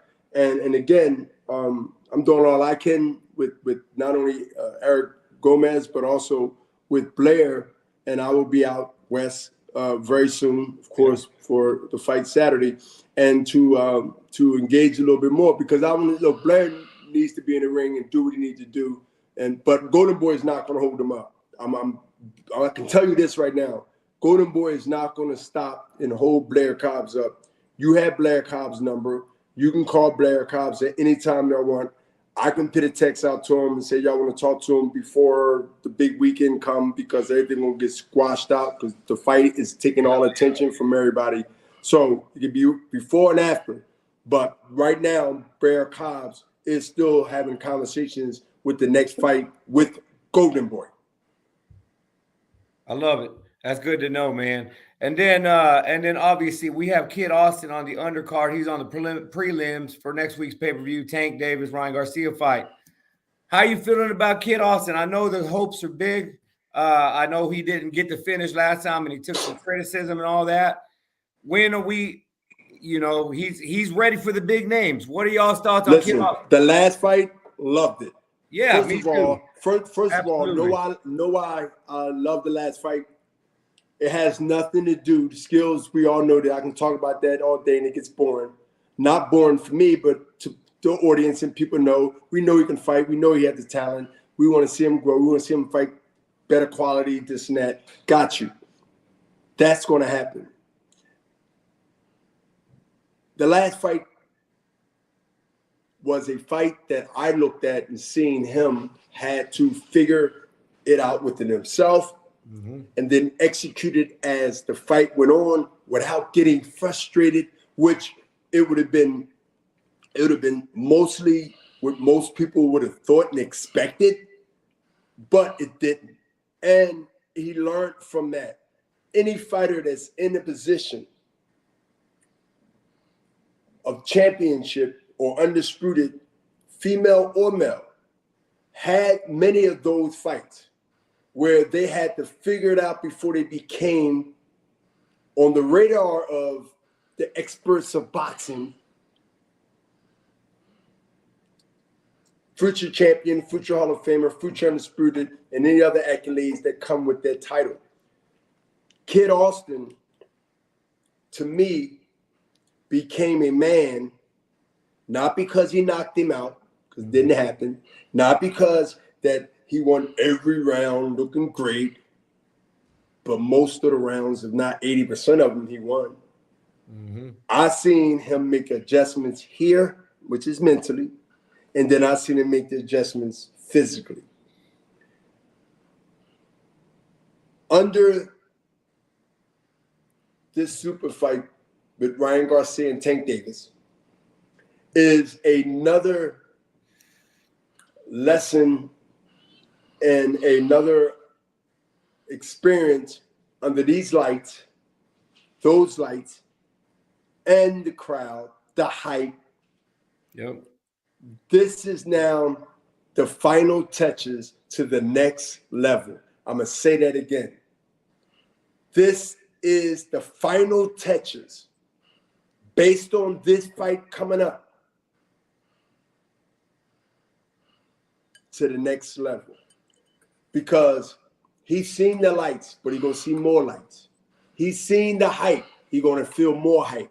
This thing is on another level based on the hype, the atmosphere, the setting, the interviews. Yeah. This getting ready for the next big step that's going to be taken after he wins this fight. And let me tell you, a lot of champions in that division that know Kid Austin is not excited the way we are. When I say we, I'm not saying y'all, and I'm not saying y'all not. Golden Boy Promotion, his fans, his family, his dad. Kid Austin is evolving right now to that superstar fighter that Oscar De La Hoya discovered when he started following Kid Austin, and we wound up signing Kid Austin shortly after. The world of boxing and the fans of boxing now is starting to see a guy that's called Kid Austin, fight by fight, starting on this super fight coming up, become a man in a lot of ways. Okay. In a lot of ways. I need to figure out how do we transform that name from Kid to Man Austin. Because hold up. I'm not trying to change anybody. I'm just throwing it out there. Hopefully they listening. There's going to come a minute real soon, and I'm predicting this with no crystal ball, that we got to find out like he's smashing men and we still call him Kid. Think about it. These are the things that is not a big worry, but these are the things that I'm saying be aware of his development. Be aware of his execution of those opponents, those champions that he's going to face, those top contenders that he's facing. these that he's going to face, these are the stepping stones that build character, experience, and everything else to take you to that next level. I'm excited to see him on this card. I'm excited to see him fight at a time where people is going to be in the damn building. Mm-hmm. That's going to be another crucial lesson of the environment and how you operate like you still in your gym at home. But you're amongst 10 plus thousands of people hollering and screaming. Trust me. Different world. It's a difference. It's a difference. If athletes want to be honest with you, they'll tell you. Now, you get used to it if you're in that moment every now and then, more than, a couple of times. But it's still something to see when you step out of that dressing room and you walk towards that ring and you get in the ring and you just look around and you see everybody hollering and you focus, it's time. Okay, so Bernard, question. Y'all have Alex Rocha on Golden Yes. Boy. I can't speak facts on this, but I see Alex Rocha got a fight coming up when he was in the mandatory position to fight Terrence Crawford for his WBO. Is that telling us, the fans, that they paid Alex Rocha step aside money and this fight was Spence and Crawford is going to happen? Because anybody who's in that position to become world champion not going to turn that down unless they got paid some step aside money. Is that the case with Alex Rocha? Well, that was the leading suggested to do that, to get it over with months ago. I think we talked about one of the possibilities of that. But you got the sanctioning bodies too, who's being fair. Nobody's being like, you got to do this, you got to do this, because Terrence would have been stripped or at least threatened to be in that situation. There are still ongoing conversations with that. I want to see Spence and Crawford, but our guys got to be taken care of because he's number one contender. He worked his way up there. He did the things he's supposed to do to get there. And it will look kind of foolish for us to not protect our interests, and our interest is our guy, Rocha. So until these things,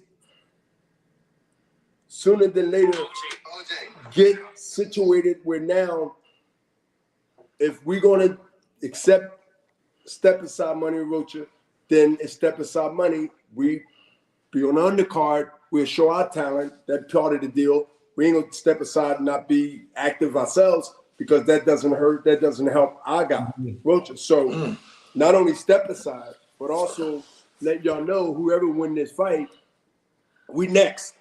Yeah. We next, based on the mandatory, based on the same, the sanctioning body, WBA, WBO, WBC, but we know what sanctioning body it is. So these are the factors. Hold up.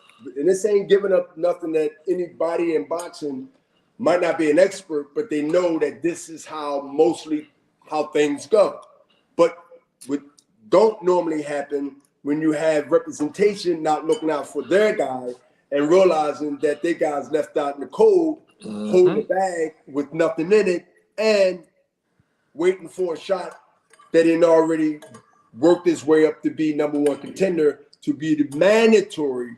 Listen, I've been through this situation so many times, but I never been offered step aside money. You remember I had 20 defenses. 8 or 9 of those defenses, I've been in the same dilemma. Trust me, I consider myself an expert. Now, I know you're going to have some haters. Yes, I'm an expert. 20 defenses, I could say 8 or 9 of those been in that situation. And then sometimes I went in there and took way undervalued to get it over with and shut them up and now get the big thing at the end, and I've done that. But that's me. So you will hear an announcement on Rocha, whether he's getting that option, whether to be on an undercard, step aside money first, and on an undercard of possibly, if that fight happens, then that's already going to be in the works, because one can't happen without the other one, unless sanctioning body says they can do what they want to do dealing with that, and we got to handle our business the way we handle our business, because nobody is going to handle our business better than we. We don't look for nobody to take up for us, and they sure look up for us to take care of them. And I'm talking about, when I say that, I'm talking about sanctioning bodies and promoters. Got it, man. He's going to get his shot. He's going to get his shot, and and we ain't backing off that, and we damn sure ain't going to sit there and let people walk, or let the system or let the powers that be walk over and think we sleep at the table. So yeah, because this is a big difference between making us sleep at the table, and then y'all are also fans of boxing too. So you're not just going to get in the way of making the biggest fight happen. And I'm talking about Spence and Crawford there. You know what I mean? So you're pulling on all the levers, making sure everybody gets taken care of, including the fans. First, it has to be Rocha. Our due diligence for Rocha. For sure. Yeah. Absolutely. That's our client. Yeah, because if I'm Rocha, I could give a damn about Earl Spence and Terrence. Well, you think he do? Yeah, that's what I'm saying. If I'm him, I don't give a damn about that big fight. I'm in the number one position. I don't give a damn if it's Miss No. Exactly. This fight. Listen, as far as Rocha is thinking, right, is I'm in the same position. I might not have their names. I might not have the support of whether this fight's going to be on that magnitude, but that's not from him to debate. No. He earned getting that mandatory. And guess what? You got to understand this. And I know y'all do, but I'm going to say this again. Not only Rocha is in position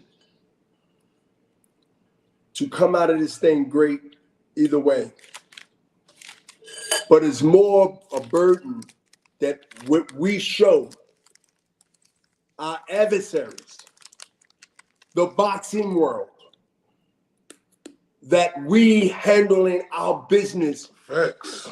Yeah. And you have to understand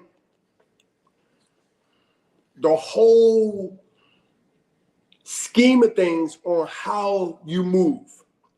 How you move on certain situations dictate to others how the pigeons will feast off you and how they will come like the vultures that they can be if you show one daylight of weakness, unprofessionalism, and amateurs at the table. So when you make a rush decision or emotional decision, you leave a crack for those who looking for a crack of light to expose that to you, to everyone else, and also to our future champions that we haven't even signed yet. Yeah, I'm with you, Bernard. This is called prize fighting, right? We all, look, you definitely want to be a world champion and make a legacy.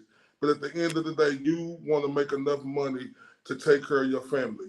Spence versus Crawford is a multi-million-dollar fight. If I'm Alex Rocha, I can't speak for Golden Boy because we got Golden Boy, a part owner of Golden Boy on here. But if I'm Alex Rocha, they're going to have to pay me my money. Oh, you got to get the bag. Yeah. You got to get the bag. You got, there's no question, you got to get the bag because this is a customary in our sport. You got to get the bag. I mean, even in other sports, think about it. If they want a guy from over at the Knicks to come over in Boston, they pay. Mm-hmm. They just don't swap. The contract is different. Hold up. The contract is different. The green is different. The greenery. The greenery. Thank you. There's no different than our sports. We got different angle. We got different, conversations, the way we talk. But at the end of the day, it's the same thing. What are you doing for me that I can do for you? Right. Yep. Hey, this is the last thought I have for the day. I know it's Sunday, and again, we're very grateful to have you on here, man. We can't tell you how much we appreciate it. We know the week ahead of you is going to be busy. I want to go back to Zudo. I want to go back to Rosado and then obviously Beck to Bully. We saw Sudo and Rosado were supposed to have a fight. Sudo didn't make it. So the first half of that question is, what's going on with Zudo? What are those conversations? What can you share about, what these conversations look like with the future Zudo Ramirez? And then what can we expect from the Beck to Bully rematch? I'm sure he wants to get that revenge from that third round knockout against Rosado the first time around. First of all, Zotto has to get this right. Yep. Also have to get his whole outlook on, do you really want to do this? If you really want to do this, just saying it is not going to, first of all, I'm going to speak for me first, and I know me and Oscar's talked about it. He got to show us, man. He got to show us. Right now, he should be in the showing business right now. Mm-hmm. Don't even talk. You got to say you feel good. No more long interviews. This now go in there and do what you have to do. But first, you have to show us. You have to show us that you're committed. You have to show us that you are recharged and you understand the embarrassment that you brought to yourself. Yep. Because, listen, let me remind you, Zotto, and I like the young fighter. I really think he got talent that can go way past what he's looking like right now. Mm-hmm. But that's me speaking. Mm-hmm. He has to actually do it. This is a doing business. And right now, there's 3 question marks. Can, will, or not. Let's see. Because it's up to him. The ball is in his court. Because right now, you ain't looking good. Yep. And guess what? It ain't his fault. There's no babying. There's no giving. You have to earn. See, when you earn things, you have a different perspective how you treat things.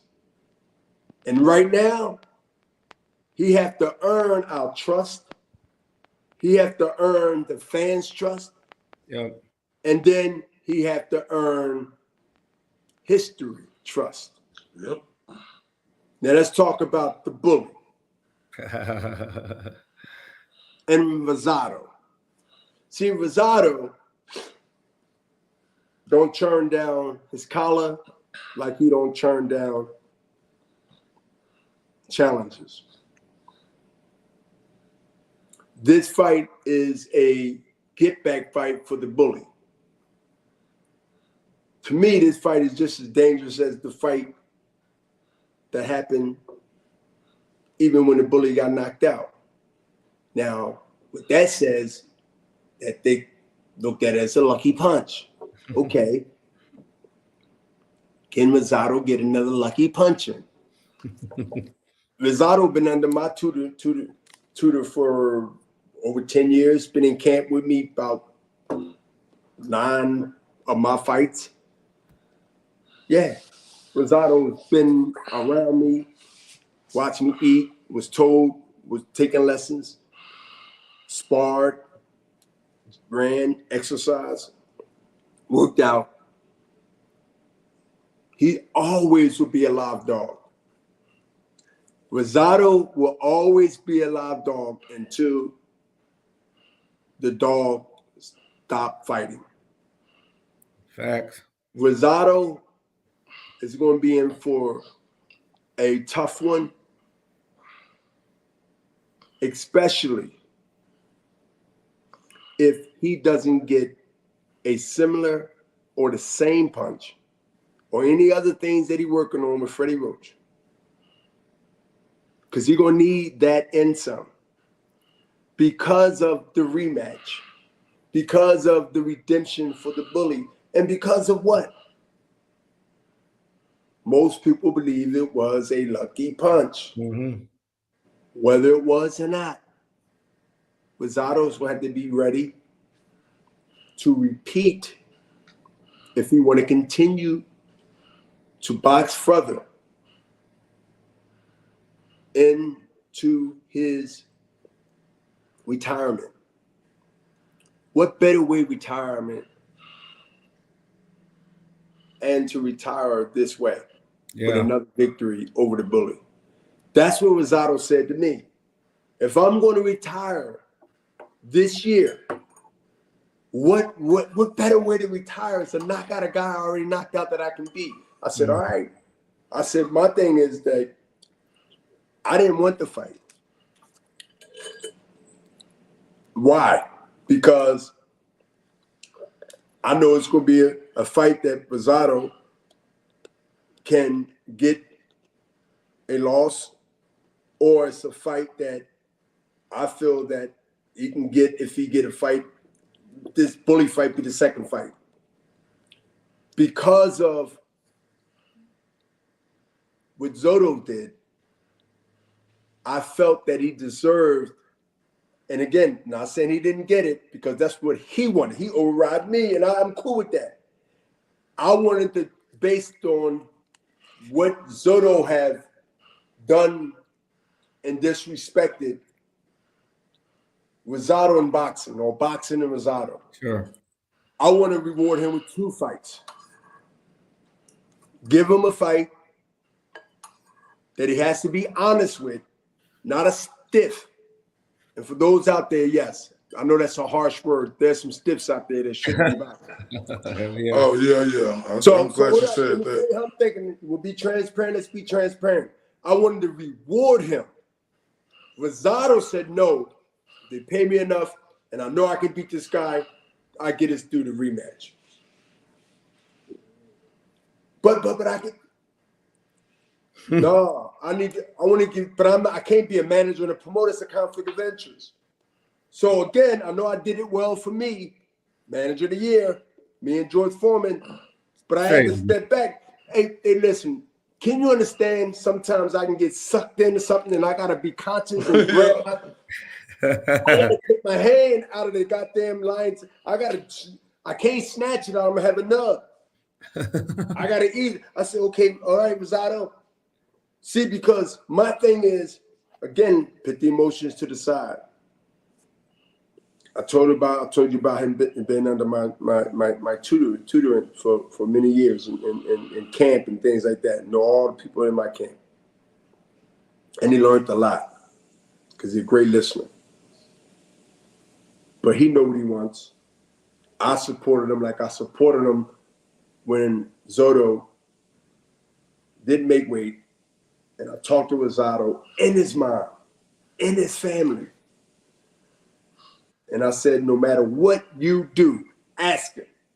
It's out there. No matter what you do in your decisions, I support you. Whether you fight him at 80 or high 70s, I'll support you. Whatever you do. Yeah. But no, let me I want to reward him with 2 fights and get the bully on a second one and call it a night. This is my last question right here, Bernard. But that's respect to Rosado, though. That's respect to Rosado. No doubt about it. Nobody put a gun to his head. Nobody forced him. That's the respect, and that's the heart, and that's the confidence that Rosado has. He don't care who it is. They ain't in weight class. They're fighting where he's comfortable, where his weight has been. Let's do it. He take on anybody, and he will be remembered like that. Hey, Bernard, this is my last question for you because, I know you got to go. You got to get ready for tomorrow. But you brought up a word, stiff, right? And speaking of that, because, we respect you. Any real boxing fan going to respect Bernard, the executioner, the alien, now the biggest instigator in boxing, Hopkins. Anybody who do their due diligence on the sport going to respect you. And I want you to know this before I say this. I respect all fighters who get inside that square circle because it takes a man's man to do that. Facts. But when you have a stiff, I don't respect every fighter step in the ring. Okay. Well, let me say this then. I don't respect this one dude who had a career. Well, let me ask you this first before I lead to that. Do you feel like you get the credit you deserve out of your city in Philadelphia?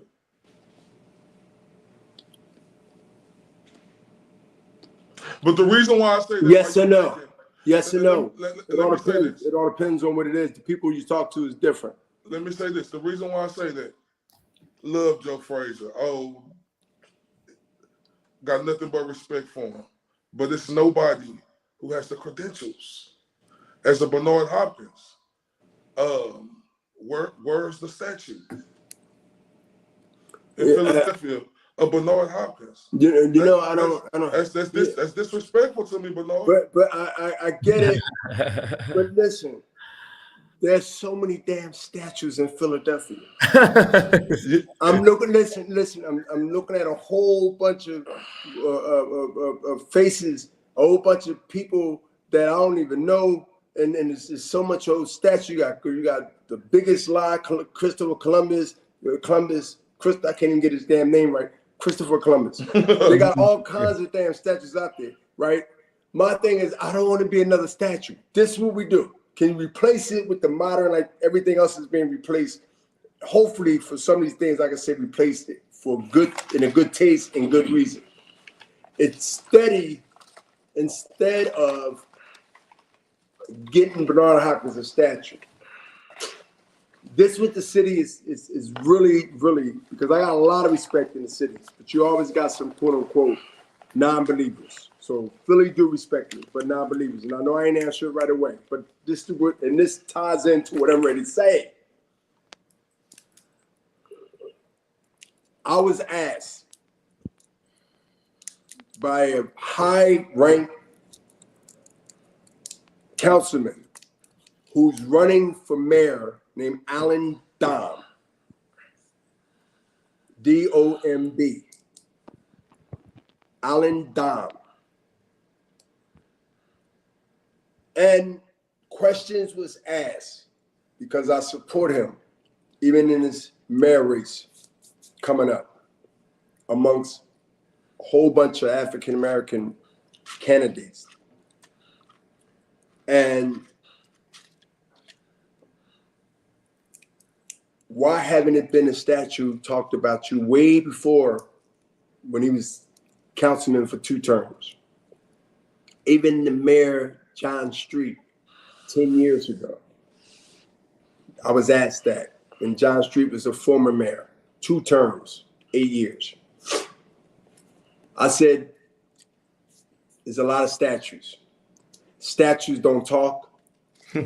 Statues don't build a generation that's coming behind the generation that's now.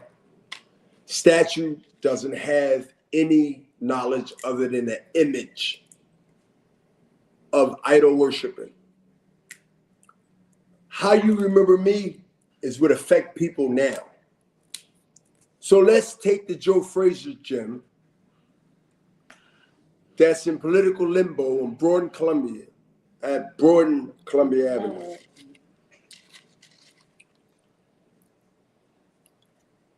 And take other abandoned buildings that we are looking at from the city that's holding them. Broad and Glenwood, Joe Frazier, excuse me. And take these shells that the city has and build what they call community awareness on choices.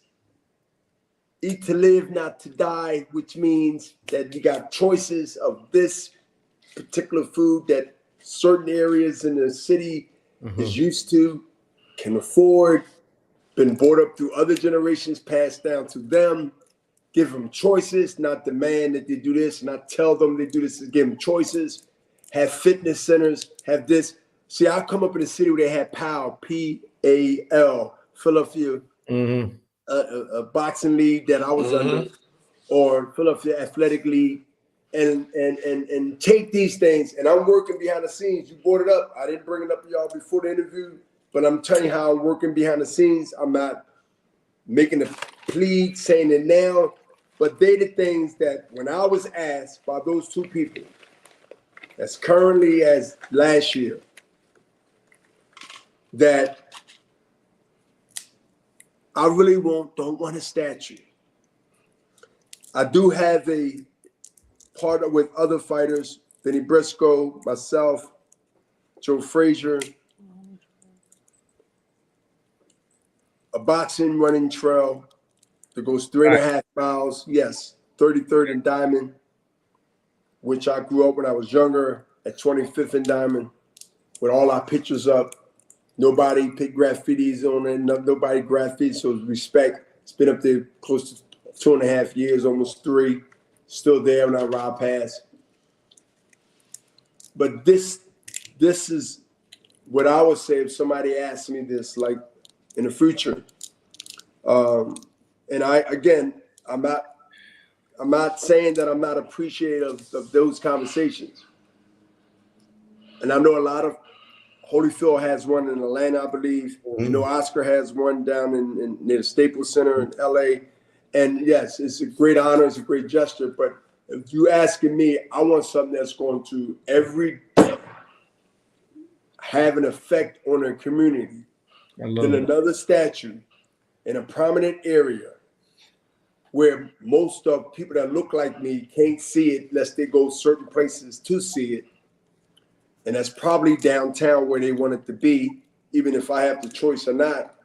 I would say if I had a choice between a statue or doing something that can help people every day that might not have the talent that Bernard had, or might not wind up being the greatest basketball player or anything dealing with sports, but they want to be a lawyer or they want to be inspired to be a doctor, physician, or any of these things, they has to have a place, a safe haven place, a place they can learn if they're not getting at home. That look, every now and then it's great, it's good to eat green food. It's good to eat things that it's not loaded up with sugar and all kinds of stuff that they not taught the knowledge of what it can do later. And these are the things that I know that can be done, but getting the people to do it, you must have stamina. You must have not only the right people ears to listen to what you say. So, but if they do it and I'm aware of it later, I can't stop that. But I think they will want, like I've heard before, they will want my blessings on it. And I would flip it on them in a good way of, I have another idea, and I have done that, as I explained to y'all. So yeah, I respect the gesture, but at the same token, I'll be more proud of something that I could say that kids are going in there every day, after school, definitely in the summer, and that doesn't mean killing going to stop. That doesn't mean that drugs is not going to stop. That stuff is going to be here till the world stays here. But at least I give them a choice to be out there or to be in here. That's the key. They got a choice to be out there or to be here. Yeah, I like it, man. That's what it's about. So tell them to hold off on that statue. I know Spitbuckler is working on something. Yeah, we have a statue with us in the background. No, man, but we appreciate it again, Bernard. We know it's Sunday. We know it's the calm before the storm, like you was telling us earlier, before the crazy week. But, man, we appreciate you carving out time and allowing us to kick off fight week for Ryan Garcia and Tank Davis. Safe travels this week. Corey, you want to close out with, bro? No, just much appreciation, man. It's always an honor and a salute to talk. Not you legendary to us in boxing, but getting to know you as a man, as a human being.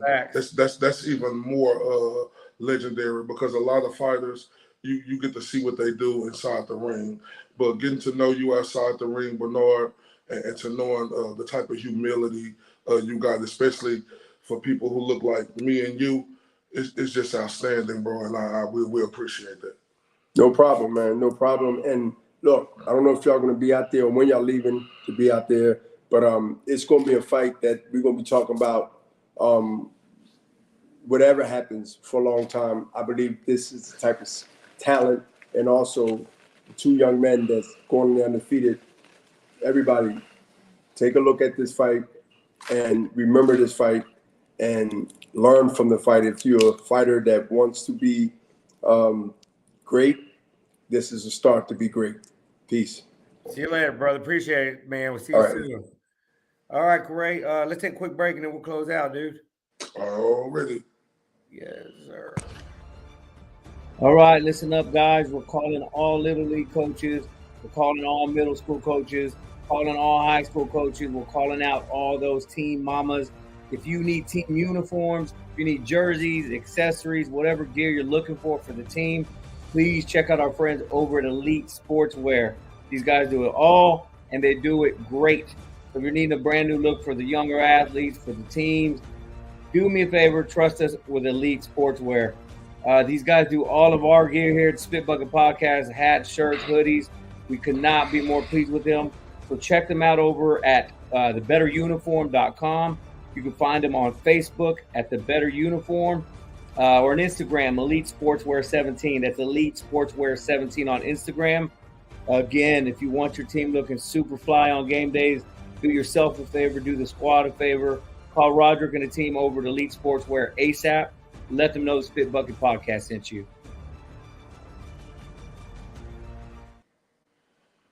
Elite Sportswear. We appreciate our fellas out there, our friends out there. Check them out at thebetteruniform.com. Yeah, big shout out to the folks out there. But man, hell of an interview from Bernard. Do you expect anything less? Man, nothing less, man. When I say that dude's a stand-up individual, and he give you a lot of nuggets and just his perspective in life and in boxing, incredible. Facts, man, facts. Well, dog, we're 2 hours into this, so let's go ahead and wrap it up, man. But just before we go, big shout out to our sponsors, KOCBD.com, Carroll Therapeutics, Elite Sportswear. Big shout out to Bernard Hopkins. And guys, y'all tune in tomorrow. We got the son of a legend and the Showtime executive, Alexis Arguello Jr. He's right there involved with all the fight planning, all the behind the scenes, all access, that sort of deal for not only Tank Davis and Ryan Garcia, but all the big PBC Showtime cards. So he will be joining us tomorrow night at 7. Yeah, I'm sure we're going to talk a lot of good, crazy, cool stories about what it was like growing up with Alexis Arguello as your pops. So that'll be fun. But man, shout out to the chat today. You guys were keeping it busy today as well. Corey, appreciate you, bro. And rest up, and we'll see you tomorrow, dog. Salute. Have a good night, homie. This is JJ Solomon. This Corey Bradshaw, Mr. RTB, and Mr. These boys can't touch me on my worst day.